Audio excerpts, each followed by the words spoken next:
Hello, everybody, and welcome back to the live show. We are back after a week hiatus. I was exhausted last week. That's why I was just like, you know what? I'm not doing the show this week. It's fair. It's fair, I think. Very fair. Yeah. So we're back. We're live. This is our 79th episode. Next week will be our 80th live episode. Well, our 80th episode altogether, which is super exciting. That's going to be a lot of fun. And tonight we have a fun show for you. We're going to talk a little bit about Convergence. I have not finished this book yet. I am slowly working on it. um, but as soon as we do, I know that it's going to blow my mind. We're talking about that. We're talking about the return of one Uncle Bob Iger back to Disney as CEO. And we're just going to talk a little bit about what that means for the Disney brand, Disney parks, just a little bit about Disney parks and what it means for the future of Star Wars. We're just going to give a little bit of speculation. And then the rest of the time, we are talking about Andor. The season finale just hit this week. I yelled a bunch of expletives at the TV, especially during one particular scene that upset me a lot. Um, and we'll get to that when we get to our spoiler review of Andor here. We'll get there when we get there. Yeah, exactly. But I am not alone tonight. Joining me once again, my good friend Leah. You're back. Welcome back. Howdy. Howdy. It's great to have you back, really. And I hope that you had a Great to be wonderful back. Thanksgiving. I did. Very, very non-traditional in terms of food and such. But Oh, yeah? yeah. Okay. Uh, What do we have? uh, Biscuits and sausage gravy Ooh, was the main attraction. And, nice. um, because I'm from the middle of the U.S., so that's what we do. Uh, and then I also made kind of an elotes, like Mexican street corn style corn, Oh, cool. uh, garlic, green beans. Because what's a Thanksgiving dinner without green beans in some form or another? Yeah, And a bunch of cranberry sauce that I would just slather nice. on. But it's my special cranberry sauce that's made with dates and gin, so Oh, it's a lot. it sounds like a lot. But Cheers.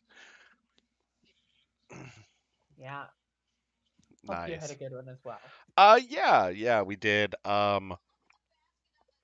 Went to the in-laws for Thanksgiving. We had chicken for dinner. With we did a chicken instead of a turkey. And there Fewer was some, people, smaller bird. yeah, yeah, and a more affordable bird. Much more affordable bird. Yeah, Again, there's a reason why I went with just gravy rather than trying to cook a bird. yeah. Um, and then there was ham, a little bit of ham. I'm not much of a ham eater. I gotta have it like on a Cuban sandwich in order to like eat ham. Understandable. Yeah. Understandable. But then there were mashed potatoes, stuffing, green bean casserole, corn, The work. and bread. Yeah, like the typical Thanksgiving thing minus the The cranberry whole kit and sauce. caboodle. Yeah. Yeah, minus past the cranberry sauce to the song from Bob's Burgers. I am very familiar. Uh, My wife has been a fan, singing fan. it. Yeah. So it it is a social contagion. Yes. Every time she starts singing it, I keep saying Lynn, Lynn, oh God, stop, Lynn. I do the Bob thing. But you're my no, family. I love you, but you're all terrible. yeah, Terrible. exactly, exactly. But no, it was good. Started falling asleep while watching football. as Um, is tradition. yeah, yeah, and then we got home about 4. We kind of had like a Thanksgiving lunch, and then we got home about 4, and then That's kind the of way just to chilled do it. out. That's the way to do it. Yeah, because you don't want to be like too miserable like after you get done dinner. Uh, Yeah. and I also had to work at like 5 the next morning, so Yeah, that'll do it. That'll yeah. Yeah, so I just didn't want all of that just sitting there. Yeah. Yeah. But Planning ahead. Planning ahead. yeah, yeah, yeah, exactly. You have to. But no, now I have to ask you, did you go out for Black Friday? I did not. Okay, good. I stayed. Uh, if this was like the first year when I was actually able to not immediately have to like work the day Yeah. after Thanksgiving or on Thanksgiving for like Oh, a few nice. years now. So it was very nice. I took the time to do some more reading and such. Yeah. Like Always take fun. take some you time. Take some me time, Yeah. which has been good because I've been pulling a lot of overtime stuff. So I really needed the break. Uh, Yeah. Yeah. you know how it is. Oh yeah, yeah, yeah. I know how it is. I work in the airline industry, and Mm-hmm. let me tell you, the Right after overtime. Thanksgiving is really Oh rough. yeah, Yeah, yeah, yeah. In fact, we had 2 people on overtime on our morning shift today because people were off or called out, yeah. and yeah. Right So, around any major holiday, any sort of like service adjacent industry is just so uh, overwrought. Like hmm. you like the number of pizza orders that I had to manage when I worked at a pizza place Oh, in like the days around Thanksgiving when we had two or three people working hmm. when usually we have more like six or seven people. Yeah, Yeah. yeah. It's not But fun. Yeah, I mean, it's gotta do what you gotta do. exactly, and it provides a roof over our head and food in our stomach and all that stuff. So, you got to look at it like that. I usually just say I'm doing my 8 and skate. Like, I'm doing my 8 and I'm getting out of there because it's not worth it, Yeah. honestly. Yeah. Yeah. So, yeah, that's a rundown of how our Thanksgivings went. Oh wait, that's right. It was also Life Day Oh yeah. Yeah. I last rewatched the week. holiday special as I do all too Hey regularly. Zach, the live I am action the one. yes. And I also watched the Lego one or Okay. both. But the live action one, it holds a special place in my heart. Partially because on the last day of celebration this year, as my friend and I were like, finding parking, we were listening to "Good Night but Not Goodbye" from the holiday special, just on repeat until we could Uh-huh. find parking. Oh, And um, and then I went inside, and the first person that I saw was in holiday special cosplay as we're live in gourmand cosplay, so the four-armed chef hmm. um, with the blue noodles. Uh, That's funny. so it's ingrained in my brain now. So Yeah. yeah, Yeah. I've seen the holiday special, the original holiday special, like 2 right. times, and it's rough. It's I it's think yeah. I think I've watched it four times this year Oof. for context of how messed up a person I am. But I will say this, the Lego holiday special is fantastic. Yes. and it's so funny, especially when all three Obi-Wans meet each other and say hello there. Um, it's great, and Poe trying to roast a porg on the Millennium Falcon's engines is one of my favorite things It too. was Tip Yip. That's right, it was Tip Yap. He was Yeah, roasting Tip Yip. yes, that's right. I I was thinking porg for some reason No, because of that's the porg. Chewbacca. Yeah, yeah, that is Chewbacca, and plus I was thinking of the porgs on the Millennium Falcon. Yes. Yeah. But no, yeah, Life Day was uneventful for me. Just kind of I actually, yeah, I actually had a surprisingly an unexpectedly good life day. nice. Some friends from out of town were in Anaheim area, and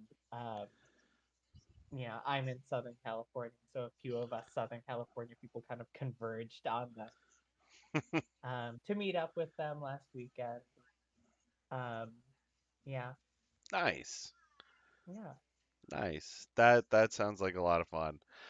So I'm gonna get into a couple of announcements here, and then we're gonna get into our main topics of the evening.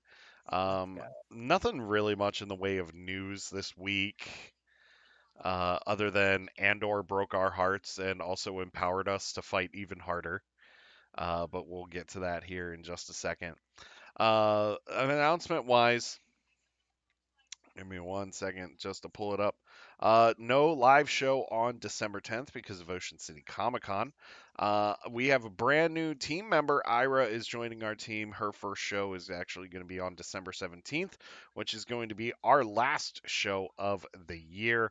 And it's going to be our discussion about The Last Jedi, uh, because that's not a divisive movie at all to any Star Not at Wars all. fan.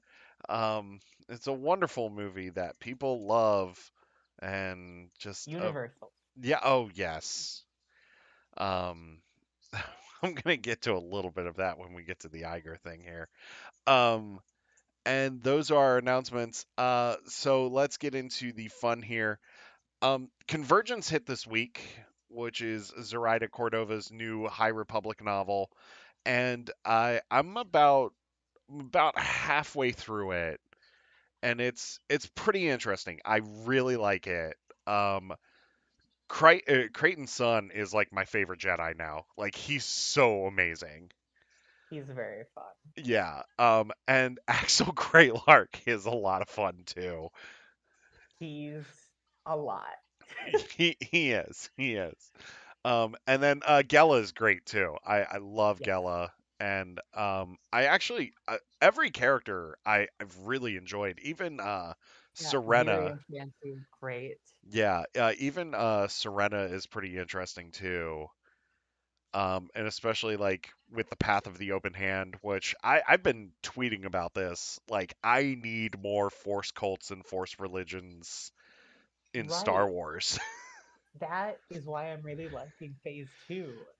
Is because we're getting like we have the main comic on Jeddah, Yeah. which we know is like this nexus of Force religion, and we've got um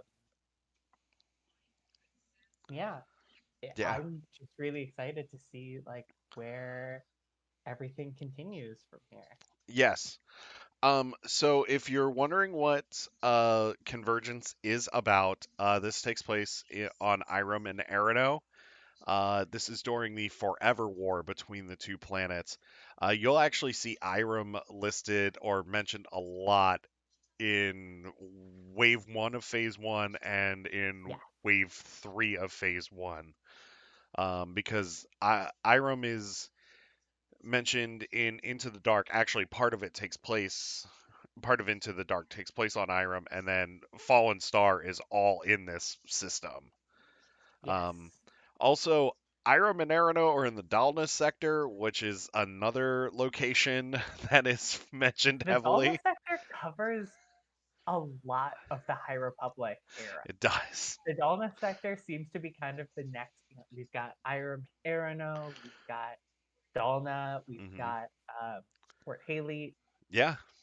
I mean, those are nearby to that sector, like one or two sectors over, is Elthrona. A couple sectors the other way is Trimant, where Zine is from. Yeah. All very contained to like just these few A- sectors at the And, edge of the outer rim. and I think Hetzel's near it too. Hetzel is it's Trimant and then Vallow and then Hetzel. Yeah. So Yeah. it's kind of a stream from Hetzel is actually right next to Rhodia and Tatooine and Kristoff. Okay. Okay. All right. Yeah, that makes sense. That makes sense. Yeah. So, I've looked at at the galactic map too many times. Uh, which they're going to need to update it after the High Republic. That's all I'm going to say. I mean, most of the planets that have appeared in most phase one of the High Republic was already on there, Mhm. on the one that was released at Celebration, and Mhm. a lot of the phase two planets are just the same worlds but at a different time period. Okay. Yeah. I'm curious to see what planets they get to in phase 3, but it'll probably be the same string of planets. Sorry, just gotta check this Oh, call one more. yeah, yeah, yeah. No, no, no, you're good. Um so yes, Convergence is here. Go to your local bookstore and pick it up because it is a wonderful book and it is incredible, and Zoraida Cordova knocks it out of the park with this book.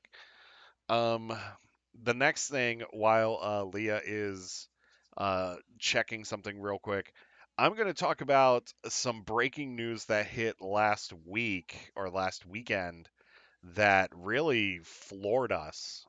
We didn't see this coming at all, and that is Disney CEO Bob Chapek is now out and Disney CEO Bob Iger is now back in. So we had a trading of the Bobs last weekend on Disney.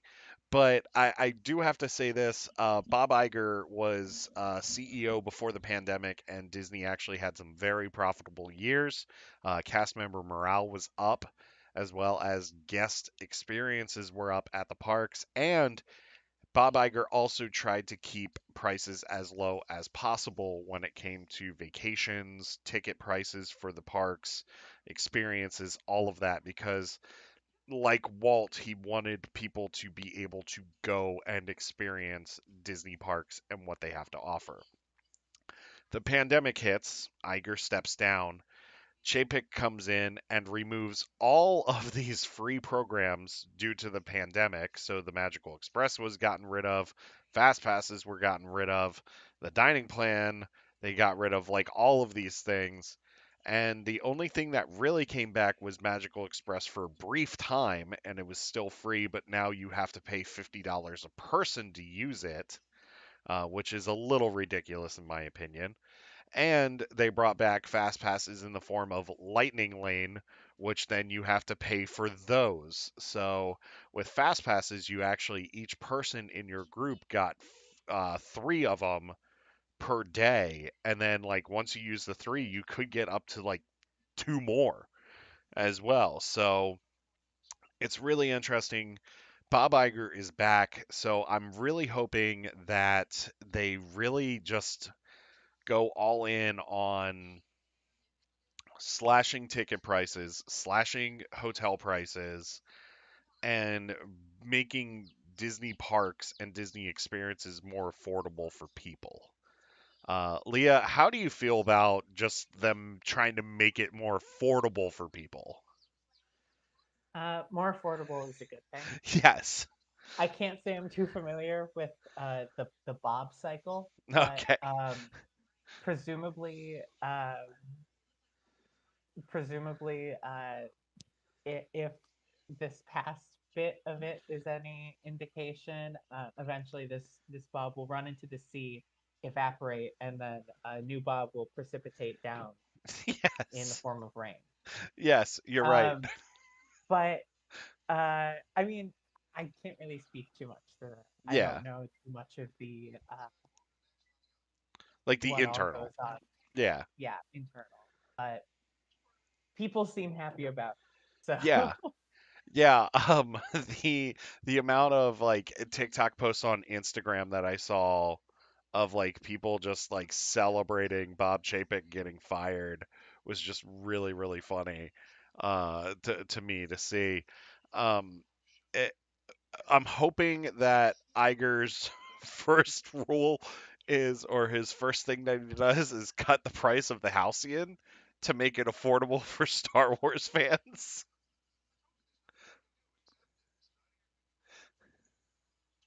I can't hear you. You're muted. That is something that I've seen a lot of people really hoping for. Yeah, Unsurprisingly, the current pricing is, I feel like, absurd is putting it lightly. it Um, is. and really prohibitive to the actual base of people who would want that experience. Yeah. Like when you put a price point like that on it, it's going to be very limiting to the who's going to be able Hmm. to participate. And I mean, I feel like it's just shooting themselves in the foot, frankly. Well, it is because you and I are the types of Star Wars fans that would go in a heartbeat to do this. Right, but it shouldn't cost like once I add up all of the costs of like going to celebration, and I'm going to celebration for like 10 days, it still comes out to like a third to a half Yeah. of what 2 days on the Halcyon would be. Yeah. Um, and that was going to a different country Yeah. It's insane. across the ocean. We we were looking at Disney cruises for next year, and like we looked at like a 6 day on like one of their older ships, and it was still like half of what the Halcyon is, and that was for two people. And Right. and that was for a week, and that's all inclusive. Yeah. It's, I don't know what the pricing strategy was with that. And yeah, and on top of that, it just makes me think of whenever I think of the Halcyon, I think of the post that someone made that it looks more like the Narkina 5 prison facilities It than it does does. any other building we've seen. It really does. Like, is there going to be a first order guard like when you get on board telling you to take your shoes off or you get electrocuted? For that price, there better be. Yeah, exactly. I For said, that price, there better be, and it better be what's his name? The actor who plays Hux. oh, Donald Gleason. Yes. Yeah, he better be like spitting in my face like the entire time. Yeah. So, Yeah. Um, so let's hope that they lower the price for this thing. And either lower the price and extend the time that you're there, because like you could easily have it as 4 or 5 days for the prices that they're charging. mhm. Well, that's a good point too. My wife just brought up the point: are people are going to be entertained for 4 or 5 days? Yeah, I'll find something to do. Like I'll find something to do. I'll play Life sabacc. finds a way. Yeah, I'll play sabacc the whole time in my downtime. I don't care. I'll play sabacc and get drunk in the sublight. You just gotta have the Han Solo moment to be like, I just want my pie. Exactly. Um, yeah. Yeah. Um, so that is happening. We wish Bob all of the luck, especially with cleaning up this big mess. Because he also has to revamp the streaming now too, because Disney Plus is considered a failure apparently. So they're gonna have to like work on that. The problem with Disney Plus is they're grinding out too much content on that way too quickly. Yeah, they they put out a lot of content. A lot of content. A lot of MCU content. There's nothing wrong with that, but it just felt like, can I just breathe for like a second? Yeah.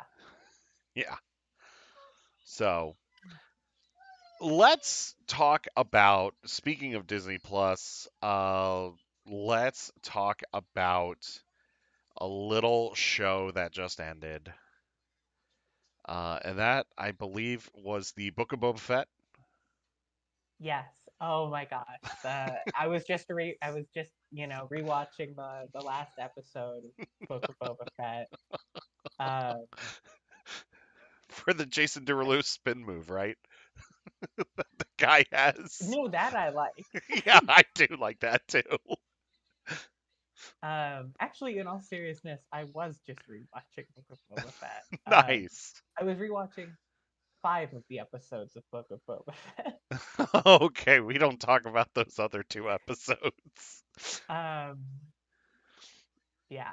Um, but no, Yeah. we're talking about Andor. Yes. Um, this finale was incredible. Yes, they stuck the landing. They did. They really did. Before we get into all of the craziness, I have to ask you this very important question. Did you happen to cuss out the TV when a certain droid got flipped? I think I was too busy crying for the fourth time in the episode. I Okay. cried 7 times during the finale episode. Wow. I keep track. I keep track. That constituted um, that constituted just slightly over half of the times that I cried in the entire series.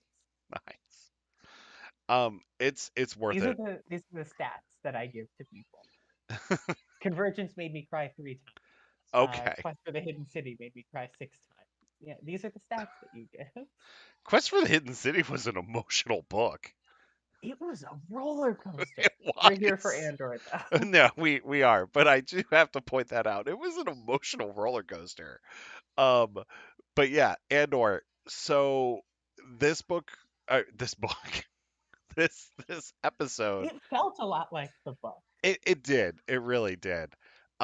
This episode, everything comes to a head, and I got to tell you, like there are times like in finales like where everybody shows up and like it doesn't feel natural. But in this case, they had built up Ferrex and this community there so well that, like, when Zanwen and the Pax and Nurchi, when they're all showing up, you're kind of like, oh, the gang's all here. Like, Hmm. yeah. Yeah.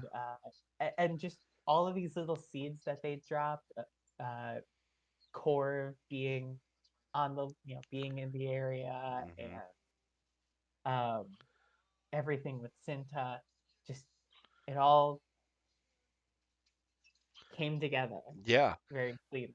Even the stuff with Cyril and Daedra didn't feel forced. Like it felt very natural. No, it felt very much like it fit. Like, don't get me wrong, he still gives me the ick, Oh but yeah, he definitely fit it. he does. It He wasn't does. out of place. No, like every character that shows up in that finale and that's watching everything go down, like they're naturally placed there and it feels like it doesn't feel like they're forced to be there like in other shows.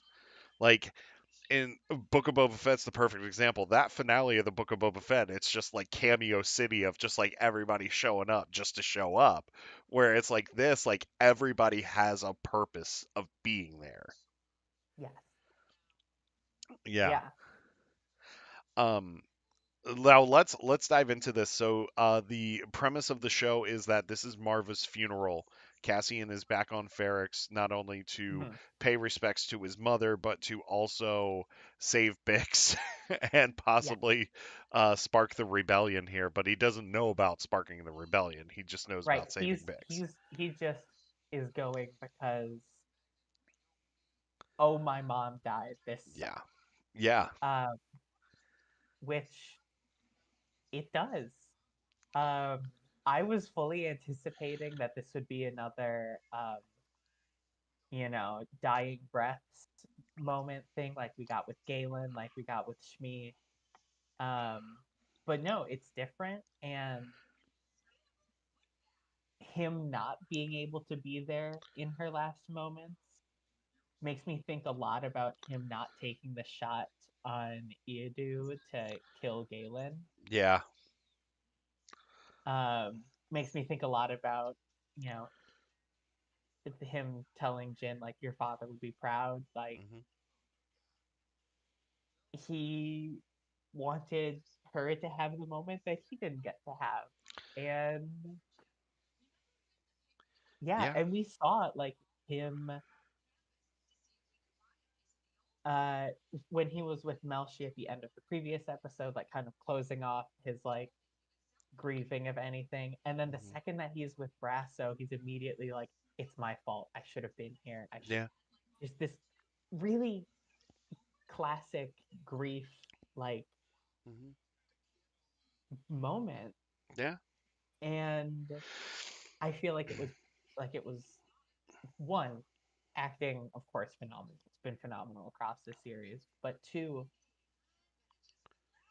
it flowed so well with the whole story, with his whole story. Yeah, and it really foreshadows him not taking the shot in Rogue One, like you said. And this is like the beginning of that journey to clarity that he has in Rogue One. Like this is the beginning of that. And Mhm. it's insane to watch it. And uh, I want to say this real quick. Every actor puts on an acting clinic in this show just from their Absolutely. performances. And I want to say this real quick also. Every actor deserves a freaking Emmy nomination for this show. If Ted Lasso can have all those Emmy nominations for all those actors on the show, so can Andor. Yeah. Really. Yeah. Uh, So I want to start breaking this down between the characters that we get here. So yes. Luthen is Because the there. gang's all here. Yeah. So the gang's all here. Luthen is there to pretty much take out Andor and to take out Bix. He has Cinta and Jacinta and Val kind yes. of as not backup, but because they didn't know that he was coming. Mhm. Um, and yeah, so I mean, his whole cell, with the exception of Clea, is there. Yeah. That's everyone who's left. Yeah. Um Um, yeah. and yeah, uh, I mean, he's very much ready to take down Andor. Yeah. Be- And the events of the funeral and everything kind of prevents that. And because also, he never sees Andor. out outside of him recruiting him, yeah, that's it. He never sees him in the episode outside of the very end. Yeah, Yeah, yeah. but Yeah. Cassian sees him, Mhm. And he which kind of knows. shows like, oh, Cassian's like a really good agent. Mhm. If he doesn't want to be seen, he won't be seen. Well, that's another good point too. Like those ISB agents go searching for him in that tower. Like Daedra knows that he's in that tower. Hmm. But like when they get there, he's nowhere to be found. And he's actually like in the tunnel system where he was hanging out, where he met Brasso. Real quick, Farm Boy says Cassian shows just how well he knows his home, over walls, the tunnels where he met Brasso, how he got Bix out. That's true too. Absolutely. That was like a recurring thing in, I mean, the whole show, Mhm. but this episode in particular is like kind of the importance of like the local customs, the Mhm. local knowledge. And like we got that all. We got that in the first arc with um all of Fair expanding together when Mhm. the Corpos showed us. Yeah. We got that in the Aldania with Mhm. how important it was that they understood the Aldani, their culture, so that they could use the eye to their benefit. Mhm. Um, and then we got it a lot here with how this is again kind of Barrick's culture, Mhm. Barrick's tradition, and also just the knowledge of Barracks Mhm. being so important to the whole plan working together. Because Mhm. like if the community of Barracks hadn't been so close knit, they wouldn't have had anyone inside of the hotel who could like tell them that Fix was alive. Yeah. They wouldn't have had um, people to help them get through the. I kept thinking of them as the steam tunnels Yeah. um, to like get between buildings. Mhm. They wouldn't have had, not that her funeral was a distract was just intended as a distraction, but like they wouldn't have had that distraction away from Andor, and they wouldn't have had that opportunity to gather all of the people. Yeah. Um, that's true. And Farm Boy also says Luthen has seen just what's to come. Ferrex is just one spark. This kind of reminds me of like Lexington and Concord from the American Revolution. Like that was the vibe I was getting while watching this episode, especially during the funeral. Because uh, like the funeral's a great spot to actually talk about here because that's where all of the cast goes besides Mm-hmm. Luthen and Cyril and everybody. No, Um, Luthen and Cyril are yeah, there as well. well, yeah, but I was saying besides them being there, like these other Right. main characters are there, and it's to me this is interesting because it all comes to a head right here, and I have to say the scene of them walking down Rick's Road, that camera shot was one of the most beautiful shots in that entire episode. Like flying Mm. over the Imperial Guards and hitting Rick's Road like with everybody. And seeing just how few Imperials there are, and Yeah. then this sea of rust-colored Hmm. uh, uniforms. Yeah. Um so I want to talk about the people that are actually there at the funeral. Yes. Um and let's talk about the one of the MVPs of this episode, and that's Brasso, who's holding Marva essentially in his hands because she was like cremated into a brick. Yeah. Um, I mean, uh, other than Caspian, there's no like better person Hmm. for the job. Yeah. I mean, you could say B2. B2 would have been great. Just have the brick on him, but Hmm. he doesn't have hands. So I understand the choice. Yeah. Uh, and yeah, it just He's having Brasso and B2 being the ones kind of leading the procession. yeah. Very good. Well, it goes to show you that their relationship is genuine because he looks after B2 after Marva's death, and he's the one that's like trying to encourage B2 like, hey, you need to come with me, and B2 just doesn't want to because he's mourning. Like B2 doesn't want to be alone and he's mourning because Marva's home is the only home that he's ever had. Yeah. And you know what? B2 would have hit somebody with a brick if he could have. He would have. He Yeah. would have. Also, having the two of them both be kind of the catalyst to what this funeral turned into. Hmm. Um, because, you know, anyone who kicks over B2 deserves to get hit. It's just a fact. Oh, I yelled quite a few expletives at the TV when that Um, happened. yeah. Um, and yeah. Um, And B2, not just as a leader of the procession, getting to. We'll talk about the other people. Yeah. Let's talk about the other people first. So I want to talk about the kid, the one that made the bomb. Wilman Pack. Yeah. He is his acting without even saying a word during that Not a scene. word. He didn't have a single line in that sequence, and he was incredible. And He, yeah, and when he chooses to throw the bomb, like you see, like he made his decision, he drew the line in the sand, and that was it. Like it was time.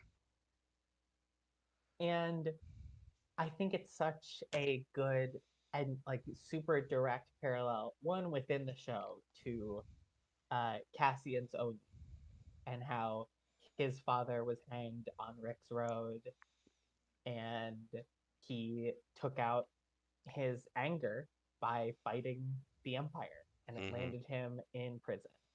Yeah. Um, and Wilman Pat, not that much older than Cassian was. Um, his father was hanged on Rick's Road um, for like a crime that definitely does not Yeah. not that any crime like should merit being hanged, um, but like Salman Pack was hanged to make a statement to Yeah. show like the the empire is here and it's here to stay. Hmm. Uh, just the same way that Clem was hanged Hmm. as a statement of like you can't stand up against them. Yeah. And um, I think that's a very like yeah, that's a very direct one to one like kid lashing out because his dad was killed. Yeah. And Um, yeah. yeah. And for Brasso and I'm blanking on the other guy's name that was standing there too, for them to pretty much tell him like this is what your father would have wanted, this is what he would have done. Um like that just brought goosebumps like in that whole Mhm. sequence. Then we get the Empire opening fire on these people, and that was such a brutal scene to watch. Yeah, it I mean, there's so many real world parallels for that that Hmm. just make it so painful to watch.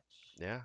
Um, uh, Suhaila, Sue's theories on TikTok and Twitter, has a really good thread on the parallels to um, everything in Palestine with that. Hmm. Um, there's also parallels to uh, police brutality in Yeah. the United States. I mean, there's parallels the world over and all throughout history. Yeah. Um, I do think that the Palestine influence was explicitly stated by the Hmm. showrunner, It but was. um, it's just it's such one. It's a really hard scene to watch because Hmm. like obviously it's rough. There's Yeah. it's a very real moment, Yeah. but it's also presented beautifully, Hmm. just like everything else. Like the characters are clear, the characters are like the people of Ferrix are all trying to save each other. Yeah. They're trying to pull Willman out. They're drag if Peg was dragging B2 out. Um Zanwin is jumping onto a stormtrooper's back to Yeah. try to yeah, I mean uh It's a really tough scene to watch, especially because I live in the Baltimore area. mhm, So I I've been up here. I moved up here 12 years ago for to start work, and I you know I was up here when those riots happened over mhm. Freddie Gray, and like seeing that on the news and then watching that, it was tough. It was really tough because my mind kept flashing back to that and like Ferguson and like all those other places. And it was just nice drink delivery. Um, it was Thank you. just it was just wild, just like because that's where my mind went with watching that. And then like when I saw them open fire, I was thinking about Palestine. I was thinking about all of that. And like for them to open fire on the people with pretty much the imperial equivalent of a 50 caliber machine gun on that Yeah, speeder was awful. horrid. Oh, it was so rough to watch. Um, And again, there were so few Imperials, and yeah. there were so many people of Fair, and yet, I mean, it was numerically unbalanced one. Hmm. Once you know once stuff got going, Hmm. immediately the Empire is like, mm, we are the Empire. Yeah. We have all of these very nasty things to hurt Yeah. you, and we're going to use all of them right Yeah. And they do. And that was the rough part about it. That leads me to Dedra and Cyril and how Dedra gets caught in everything that's going on. now. Yeah, And I thought she was gonna die in that one scene.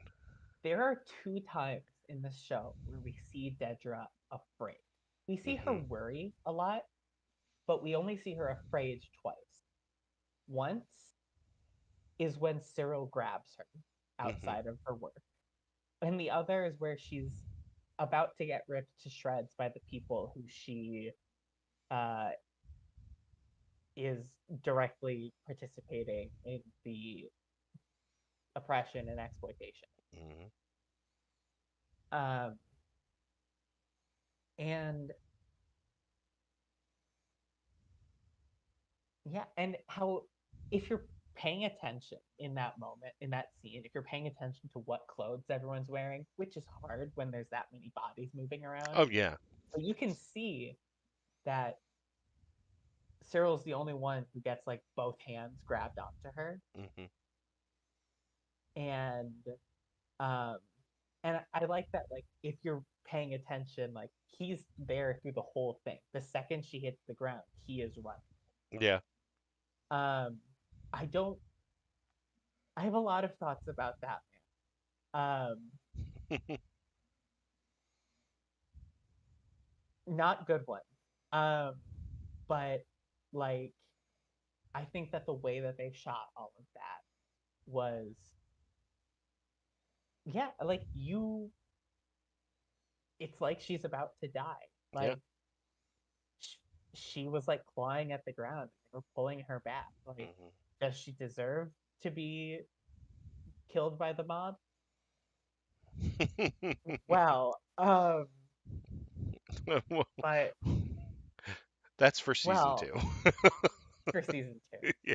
Um, but yeah, and then this whole episode was just Dedra losing Yeah. because she's been winning the whole time. She Everything has. has gone her way for the last. She showed up in episode 4. So uh, for the last 9 episodes, or for the last 8 episodes, everything was going her way. And Yeah. then in this episode, she's just loss after loss. They kill Anto Krieger. They kill all of his men.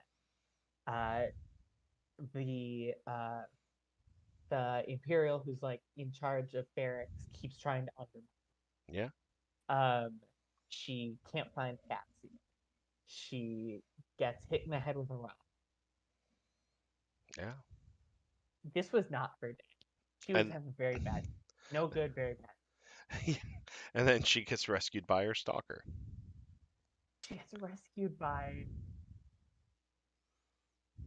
yeah. Yeah.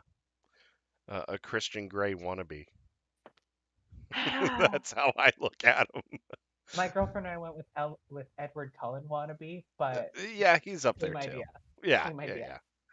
I mean, they are literally the same They are. character, just with the serial numbers filed.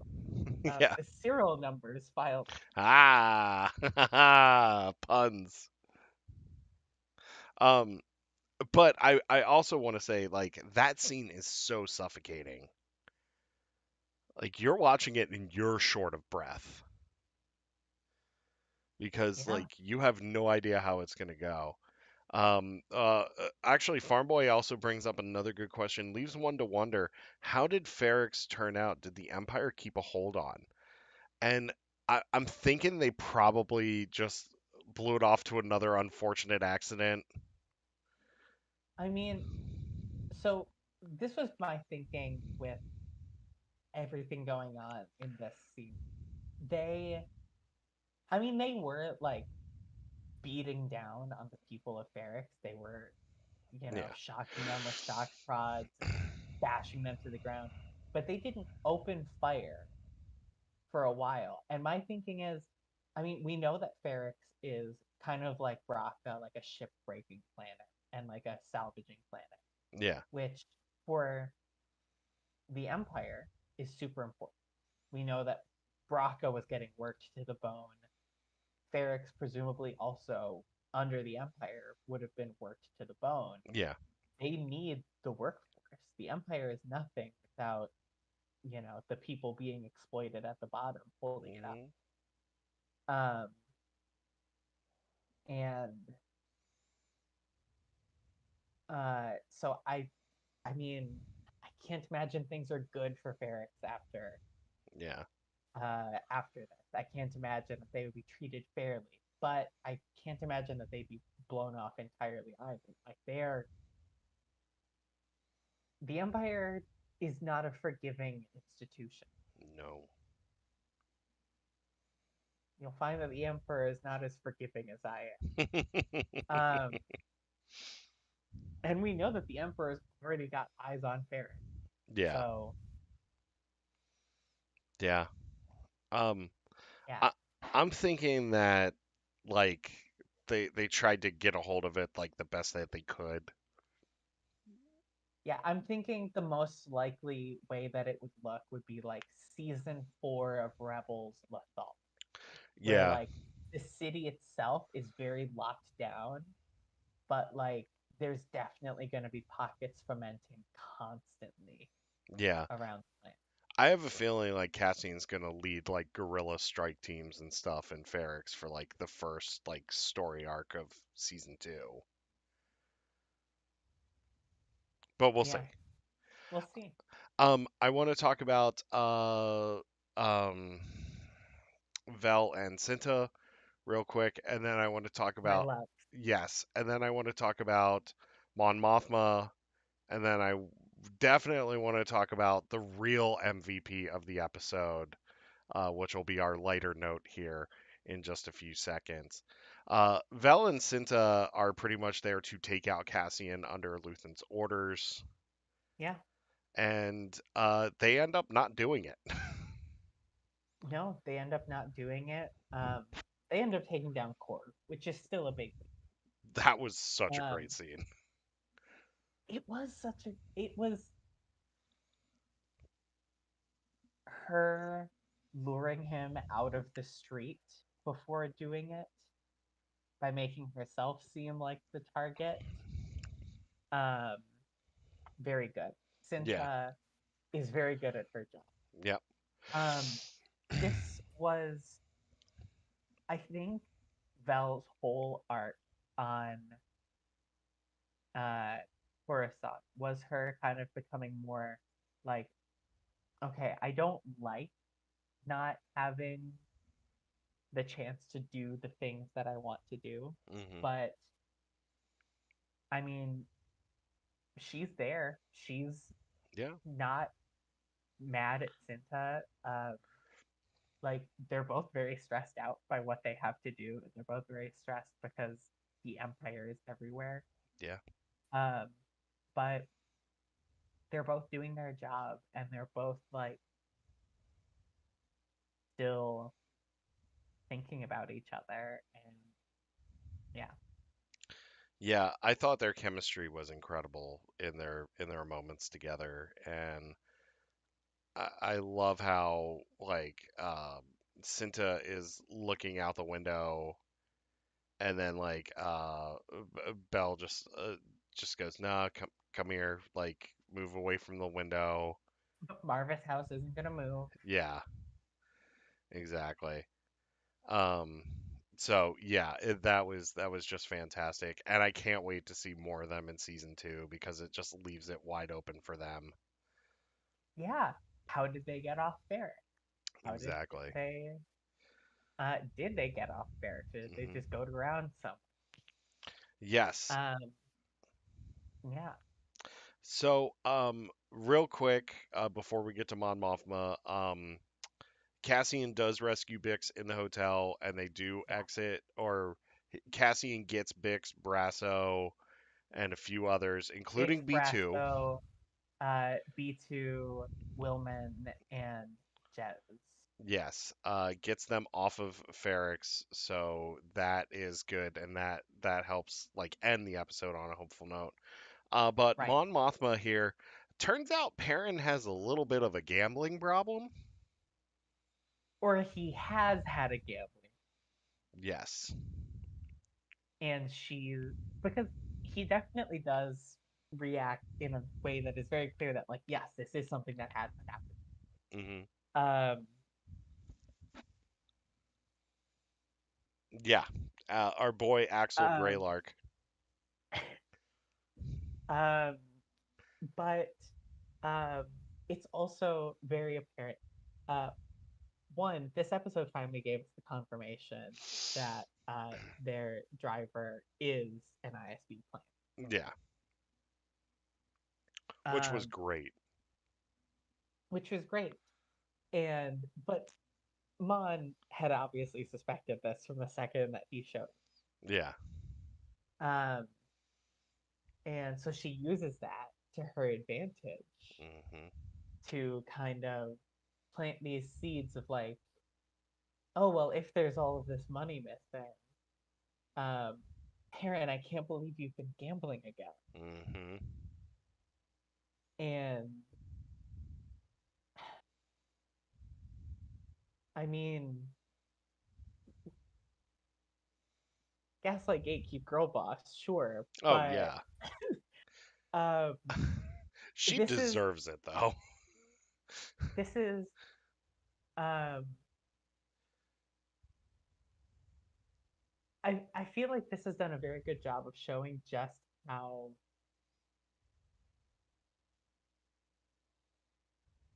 we got this also when Take Homa was first introduced, Hmm. of how much Mon thinks about like how to use the fact that she's being, Hmm. how to use the fact that the eyes of the galaxy are on her marriage. Hmm. Um, and I mean, we've seen that before outside of it. Hmm. Leia, Princess of Alderaan, the infamous, um, the infamous party fight scene where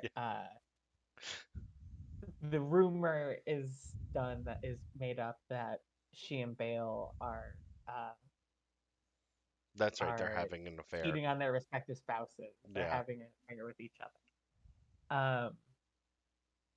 And yeah, it's a very convenient way to get people's eyes off. She Yes. wants to look like an irritation. She's if people think she's an irritation, she'll be this nagging wife Hmm. with her wastrel husband. Oh, you need to stop. If you're going to gamble, go She's to she Canto mentions Bight. yes, which I thought was a great name drop. The amount of sequels references in Andor has been specifically Last Jedi references Yeah. has been unexpected, but very appreciated for a Last Jedi like this. Um, and yeah, I Yeah. think that that was a very good scene. Um, Yeah. Bringing suspicion off. Yes. Focus shifting the focus to Perrin. And it's Perrin interesting. goes down. Oh no! Oh yeah. And Oh no! Perrin's in jail. it's interesting that she is like so willing to just like throw him under the bus in order to like get what she She's, needs to get this is done. the Empire. She's not throwing him under the bus. She's throwing him under the freight train. Oh yeah, yeah, she is. Um, It's that speeding train from Book of Boba Fett. Call back. Yeah, Um, yeah. but yeah, like, and Perrin is immediately like, one, his response was suspicious enough that Mhm. I'm like, oh, is he actually gambling? Because he kind of Um, plays it off, and then you kind of think, oh wait, he might actually be gambling. he might actually be gambling. Maybe not as much as like 400. 400,000 credits, Yes. but yeah, yeah. Um, and then that brings us to their cliffhanger with Leda meeting her prospective match, which our farm boy says thoughts, opinions. Did Leda choose this on her own? I mean, we know that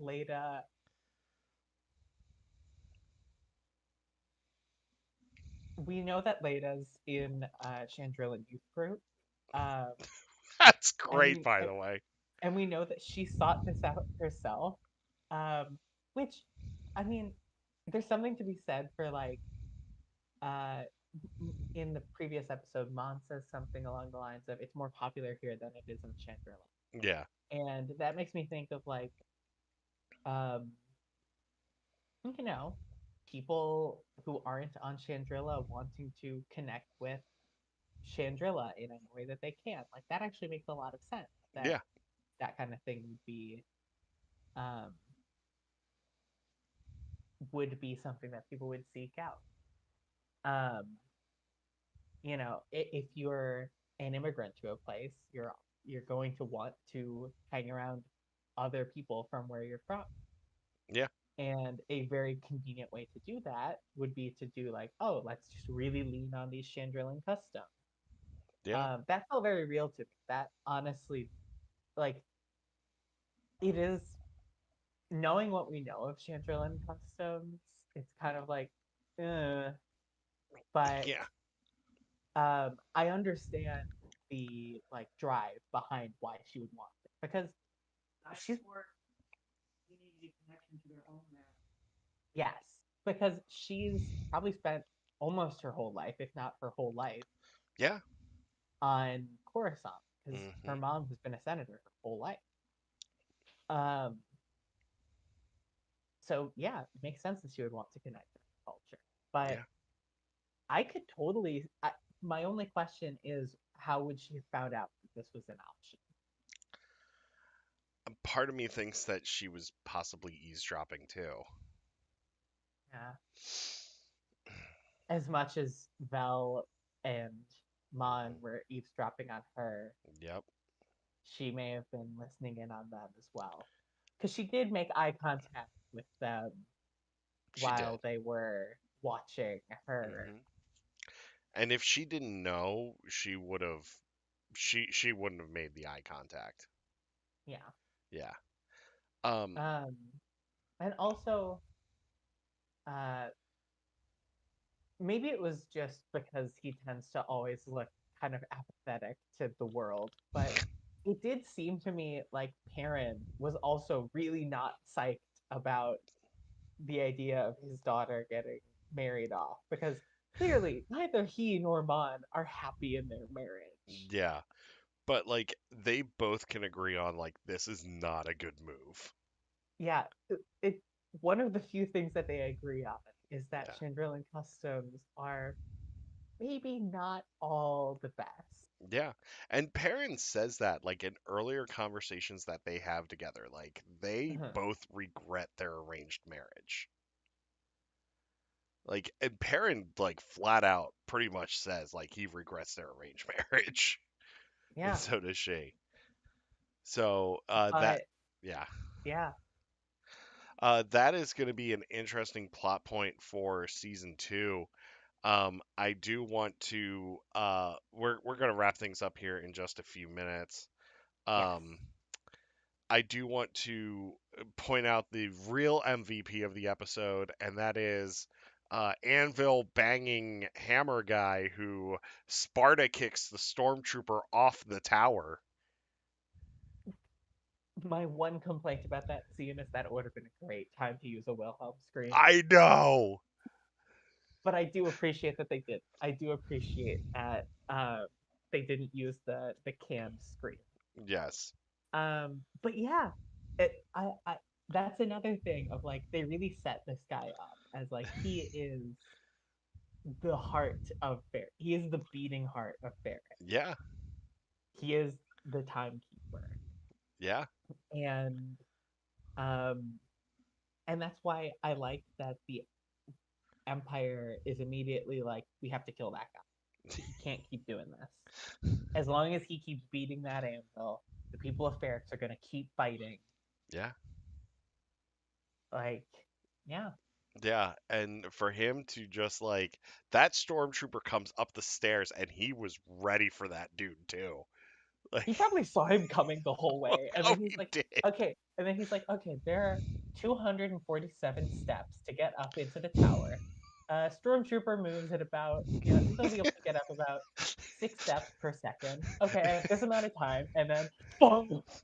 If a stormtrooper leaves this base at this time, moving this speed, what time will he get up these tower steps while I'm ringing this bell?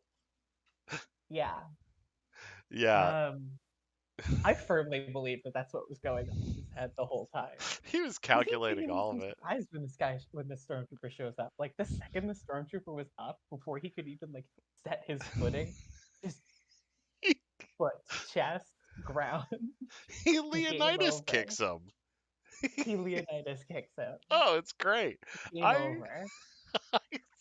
that was that I laughed out loud so hard at that scene because I I wasn't cheered. expecting it. And I just said, I "Oh, that cheered, was and also amazing." it meant I got to check off on my bingo card. You should really have guardrails here. Yeah, Um, railing kill. um, my bingo cards for the Star Wars shows end up just being a collection of my favorite Star Wars like tropes. Yes. Bottomless pits, no handrails, Yeah. convenient door controls. Yes. There were a lot of them. Yeah. But yeah, I Yeah. mean the anvil, the timekeeper.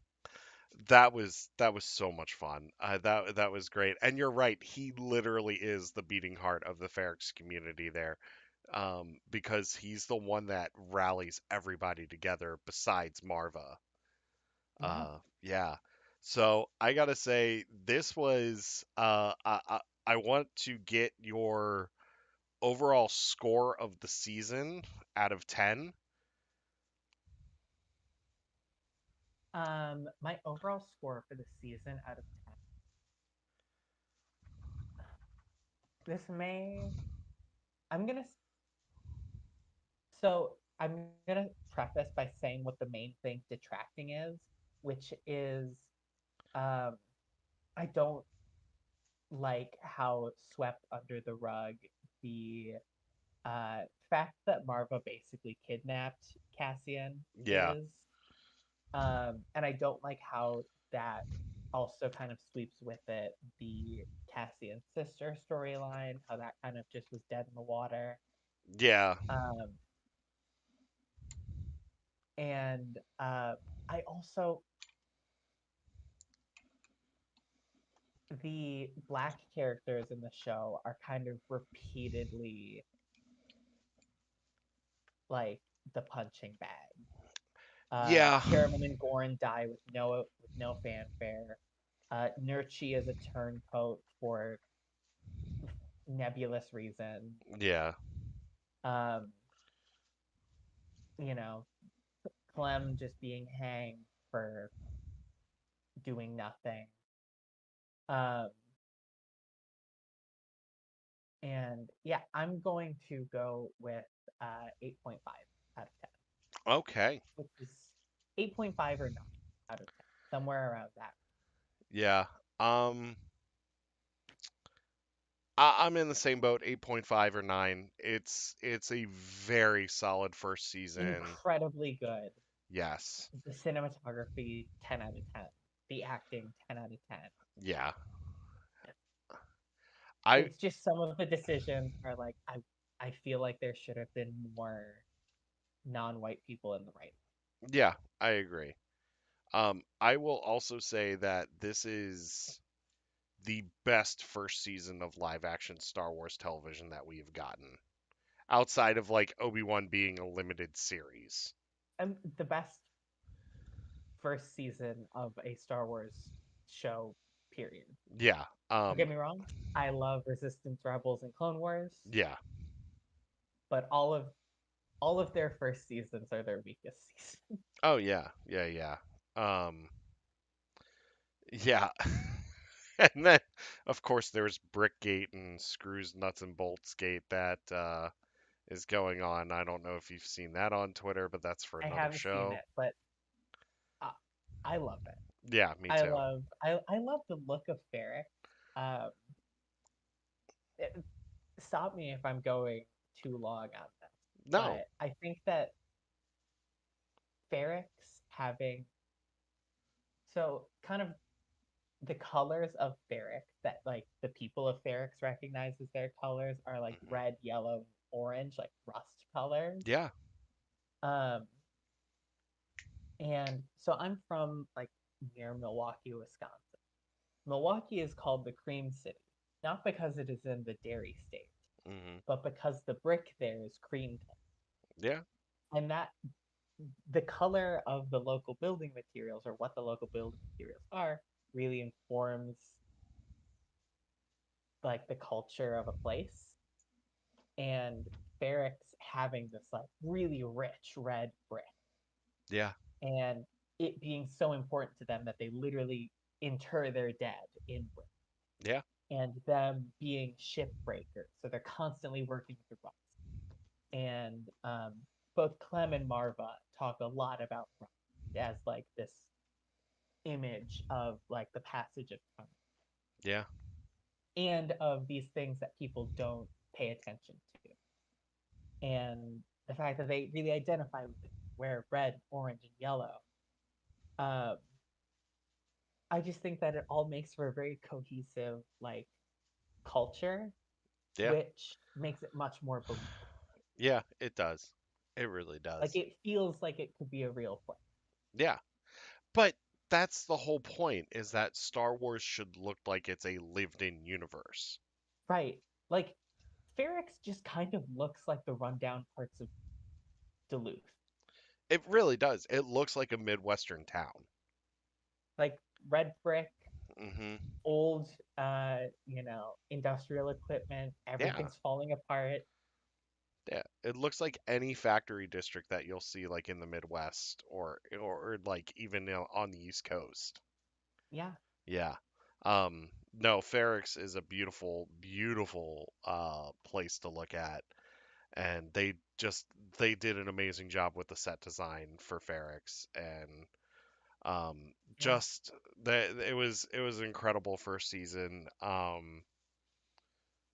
By far one of the best seasons of just television I have ever watched.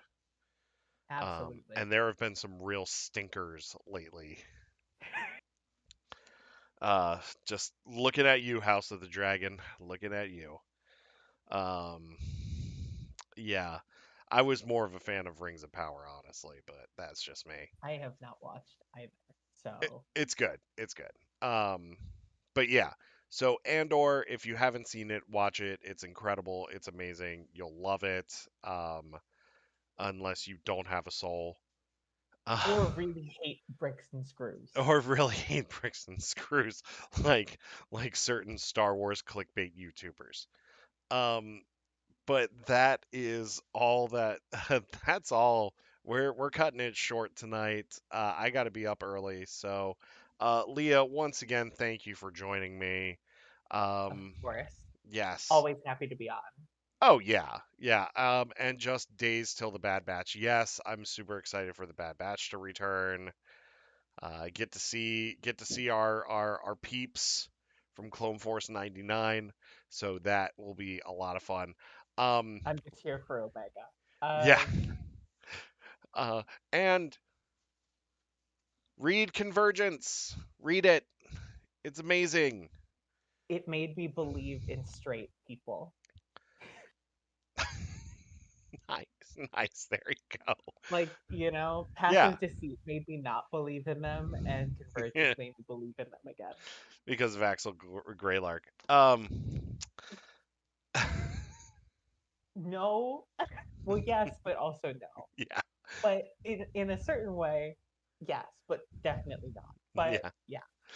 yeah, All right. uh, Um, but yeah, we're gonna have um, we're gonna have some more audio bursts. I'm calling them bursts.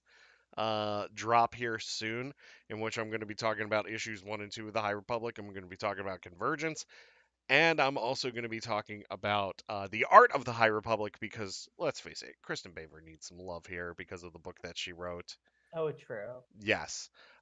So that is it for us this week. We will see you next week as we kick off one of our last shows for the year, starting in December. So, yep, that's it. May the force be with you. May you always fight for light and life. And remember, at the end of the day, we are all the Republic. We will see you next week. Bye.